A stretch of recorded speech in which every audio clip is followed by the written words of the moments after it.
মুন্সিগঞ্জের শ্রীনগর উপজেলায় অজ্ঞাত এক যুবকের ভাসমান মরদেহ উদ্ধার করেছে পুলিশ।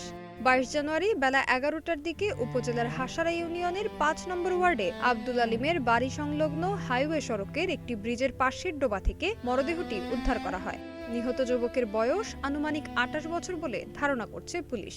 স্থানীয় সূত্রে জানা গেছে, সকালে ডোবার পাশ দিয়ে পথচারীরা যাতায়াতের সময় পানিতে ভাসমান অবস্থায় মরদেহটি দেখতে পান। পরে তারা বিষয়টি স্থানীয় ইউপি সদস্য নুরুল ইসলাম শেখকে জানালে তিনি শ্রীনগর থানা পুলিশকে অবহিত করেন। খবর পেয়ে পুলিশ ঘটনাস্থলে পৌঁছে মরদেহটি উদ্ধার করে। এ বিষয়ে শ্রীনগর থানার পুলিশ ফাঁড়ির অফিসার ইনচার্জ জুয়েল মিয়া জানান, নিহতের পরিচয় শনাক্ত ও মৃত্যুর কারণ নির্ণয়ের তদন্ত চলছে। এই বিষয়ে শ্রীনগর থানার পুলিশ ফাঁড়ির অফিসার ইনচার্জ জুয়েল মিয়া জানান, নিহতের পরিচয় শনাক্ত ও মৃত্যুর কারণ নির্ণয়ে তদন্ত চলছে। প্রয়োজনীয় আইনগত প্রক্রিয়া শেষে মরদেহটি ময়নাতদন্তের জন্য পাঠানো হবে। এ ঘটনায় আইনানুগ ব্যবস্থা প্রক্রিয়াধীন রয়েছে।